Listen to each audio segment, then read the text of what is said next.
જય માતા ખેડૂત મિત્રો, આજે તારીખ 12 ફેબ્રુઆરી 2025 આજની સવારની હવામાન અપડેટની અંદર માહિતી મેળવીએ તો ગુજરાતનું હવામાન એકંદરે કેવું જોવા મળશે.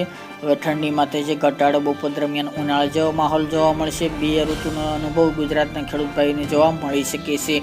ઝાકળ વરસાદની અને પવનની માહિતી આપણે આ વિડીયોની અંદર મેળવીશું. ચેનલમાં નવા હોય તો ચેનલને સબસ્ક્રાઇબ કરી નાખજો અને વિડીયોને લાઈક આપીને તમામ ખેડૂત ભાઈને શેર કરી દેજો.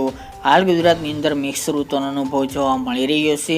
વહેલી સવારે અમુક ભાગોની અંદર હળવી ઠંડી જોવા મળી છે. રાત્રિ દરમિયાન પણ હળવી ઠંડી જોવા મળી રહી છે. અમુક ભાગોની અંદર 10-9 ડિગ્રી તાપમાન નોંધાઈ રહ્યું છે. એવામાં બપોર દરમિયાન અત્યારે ઉનાળા જેવો માહોલ જોવા મળી રહ્યો છે. બપોર દરમિયાન તાપમાન ઊંચું જવાને કારણે ગરમીનો અહેસાસ પણ ગુજરાતના ખેડૂતોને થઈ રહ્યો છે. એવામાં મિત્રો, આગામી આ ફેબ્રુઆરી મહિનાના એન્ડની વાત કરવામાં આવે તો આ ફેબ્રુઆરી મહિના દરમિયાન ગુજરાતના હવામાનમાં એકંદરે કોઈ પણ પલટાની સંભાવના નથી.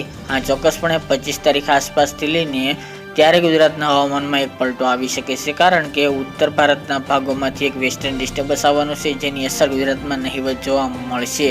પરંતુ તે આવ્યા બાદ હાલ અપડેટ મળી શકે છે. ત્યાં સુધી ગુજરાતનું હવામાન એકંદરે સાવ ચોખ્ખું અને એકદમ હાવ ક્લીન જોવા મળે તેવી શક્યતા રહેલી છે.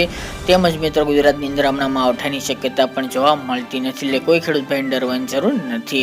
બાકી મિત્રો, વાત કરીએ તો ઠંડીનું જોર ધીરે ધીરે ઘટતું જોવા મળશે. આ ફેબ્રુઆરી મહિનો ચાલી રહ્યો છે. હજુ પણ ગુજરાતની અંદર કચ્છના ભાગો અને ઉત્તરના ભાગોની અંદર ઠંડી જોવા મળશે વહેલી સવારે અને રાત્રિ દરમિયાન. જ્યારે સૌરાષ્ટ્રના ભાગો અને મધ્ય પૂર્વના ભાગોની અંદર સામાન્ય ઠંડી જોવા મળશે. દક્ષિણમાં પણ હાલ તો ધીરે ધીરે તાપમાન ઊંચું જાય તેવી શક્યતા રહેલી છે. બપોર દરમિયાન તાપમાન 30 થી 35ની રેન્જમાં જોવા મળી શકે છે. આ મહિના દરમિયાન રાત્રિનું તાપમાન અમુક ભાગોની અંદર 13 ડિગ્રી કરતાં પણ નીચે જોવા મળશે. બાકીના ભાગોની અંદર 14 થી 18ની રેન્જમાં તાપમાન જોવા મળે તેવી શક્યતા રહેલી છે. બાકી મિત્રો, પવનની ઝડપ સામાન્ય જોવા મળી શકે છે. અમુક ભાગોની અંદર થોડી સ્પીડ જોવા મળશે. બાકી પવનની ઝડપમાં હમણાં કોઈ પણ વધારો થાય તેવી શક્યતા નથી. તેમજ મિત્રો, ઝાકળ વરસાદનો રાઉન્ડ આવી રહ્યો છે.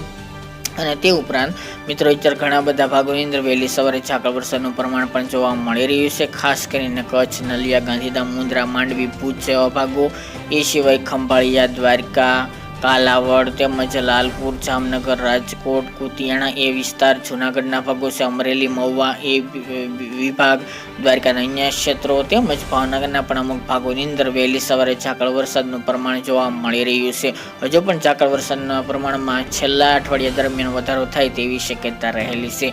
બાકી હમણાં ગુજરાતના હવામાનમાં એકંદરે કોઈ પણ ફેરફારની સંભાવના દેખાઈ રહી નથી.